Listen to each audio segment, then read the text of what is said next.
ଏବେ ପାଣିପାଗ ବିଜ୍ଞାନ କେନ୍ଦ୍ର ପକ୍ଷରୁ ଏକ ବଡ଼ ଖବର ସାମ୍ନାକୁ ଆସିଛି। ଆସନ୍ତାକାଲି ସ୍ଥଳଭାଗ ଛୁଇଁବ ବାତ୍ୟା ମିଗ୍ଜୁମ୍। ବର୍ତ୍ତମାନ ସମୁଦ୍ର ମଧ୍ୟରେ ଦ୍ରୁତ ଗତିରେ ସ୍ଥଳଭାଗ ଆଡ଼କୁ ଆସୁଛି ଏହି ବାତ୍ୟା। ଏହି ବାତ୍ୟା ଓଡ଼ିଶା ପାଇଁ କିପରି ରହିବ ଏବଂ କେଉଁ କେଉଁ ଜିଲ୍ଲାକୁ ୟେଲୋ ୱାର୍ଣ୍ଣିଂ ଜାରି କରାଯିବ ତା ପୂର୍ବରୁ ସମ୍ପୂର୍ଣ୍ଣ ଭିଡ଼ିଓ ଜାଣିବା। ଭିଡ଼ିଓକୁ ଲାଇକ୍ କରନ୍ତୁ, ସାଙ୍ଗସାଥୀମାନଙ୍କ ସହିତ ସେୟାର କରନ୍ତୁ ଏବଂ ଆମ ଭିଡ଼ିଓ ପ୍ରଥମ ଥର ପାଇଁ ଦେଖୁଥିଲେ ସବସ୍କ୍ରାଇବ୍ କରି ପାଖରେ ଥିବା ବେଲ୍ ଆଇକନ୍କୁ ପ୍ରେସ୍ କରି ଅଲ୍ ନୋଟିଫିକେସନ୍ ସେଟ୍ କରନ୍ତୁ। ଏହାଦ୍ୱାରା ପାଣିପାଗର ସଠିକ୍ ଖବର ଆପଣଙ୍କ ପାଖରେ ସର୍ବପ୍ରଥମେ ପହଞ୍ଚି ପାରିବ। ଚାଲନ୍ତୁ ଡେରି ନକରି ଖବର ଉପରେ ନଜର ପକାଇବା। ଏହା ପ୍ରଭାବରେ ଓଡ଼ିଶା ସମେତ ନିକଟସ୍ଥ ରାଜ୍ୟରେ କିଛି ଅଞ୍ଚଳରେ ବର୍ଷା ହୋଇଥିବା ବେଳେ କିଛି ଅଞ୍ଚଳରେ କୋହଲା ପାଗ ଲାଗି ରହିଛି। ବାତ୍ୟା ମିଗ୍ଜୁମ୍ ଆସନ୍ତାକାଲି ଆନ୍ଧ୍ରା ବାପାଟାଲାର ଉପକୂଳ ଛୁଇଁବ ବୋଲି ଜାଣିବାକୁ ମିଳିଛି। ତେବେ ଏହି ବାତ୍ୟା ଯୋଗୁଁ ଓଡ଼ିଶା ଉପରେ ଏହାର ପ୍ରଭାବ କିପରି ରହିବ ସେ ନେଇ ସୂଚନା ଦେଇଛନ୍ତି ଆଇଏମ୍ଡି ଡିଜି ମୃତ୍ୟୁଞ୍ଜୟ ମହାପାତ୍ର।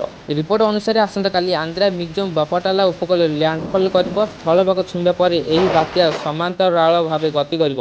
ତେବେ ଦକ୍ଷିଣ ଓଡ଼ିଶାରେ ଏହାର ସାମାନ୍ୟ ପ୍ରଭାବ ଦେଖିବାକୁ ମିଳିପାରେ, କାରଣ ଏହି ଅଞ୍ଚଳରେ ପହଞ୍ଚିବା ବେଳକୁ ବାତ୍ୟା ସମ୍ପୂର୍ଣ୍ଣ ଭାବରେ ଦୁର୍ବଳ ହୋଇସାରିଥିବ ବୋଲି କହିଛନ୍ତି ଆଇଏମ୍ଡି ଡିଜି ମୃତ୍ୟୁଞ୍ଜୟ ମହାପାତ୍ର।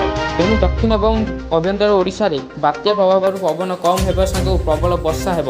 ତେବେ ଆଜିଠାରୁ ଦକ୍ଷିଣ ଓଡ଼ିଶାରେ ବର୍ଷା ଆରମ୍ଭ ହୋଇଥିବା ବେଳେ ଅନେକ ଅଞ୍ଚଳରେ ପାଗ କୋହଲା ରହିଛି। ଏହାପରେ ଆସନ୍ତାକାଲିଠାରୁ ବର୍ଷାର ପରିମାଣ ବୃଦ୍ଧି ହେବ। କିଛି ସ୍ଥାନରେ 5-6 ତାରିଖ ପ୍ରବଳ ବର୍ଷା ହେବ। ବର୍ଷାର ପରିମାଣ ବଢ଼ିଲେ ମଧ୍ୟ ପବନର ବେଗ କୌଣସି ବୃଦ୍ଧି ହେବ ନାହିଁ। ରାଜ୍ୟରେ ପ୍ରାୟ 35-45 କିଲୋମିଟର ବେଗରେ ପବନର ଗତି ରହିବ। ତେବେ ପ୍ରବଳ ବର୍ଷା ଯୋଗୁଁ ପାଚିଲା ଧାନ ଏବଂ ପରିବା ନଷ୍ଟ ହୋଇପାରେ। ତେଣୁ ଏହି ବାତ୍ୟା ପାଇଁ ସମୁଦ୍ର ଅଶାନ୍ତ ରହିବା ଆଶଙ୍କା କରି ମତ୍ସ୍ୟଜୀବୀଙ୍କୁ 6 ତାରିଖ ପର୍ଯ୍ୟନ୍ତ ସମୁଦ୍ର ଭିତରକୁ ନ ଯିବା ପାଇଁ ଆଦେଶ ଦେଇଛନ୍ତି। ଏହା ଥିଲା ଆଜିର ପାଣିପାଗର ସଠିକ୍ ଖବର। ଆଗକୁ ପାଣିପାଗର ସଠିକ୍ ଖବର ଜାଣିବା ପାଇଁ ଆମ ଚ୍ୟାନେଲ ସହିତ ଯୋଡ଼ି ହୋଇକି ରୁହନ୍ତୁ। ଚ୍ୟାନେଲ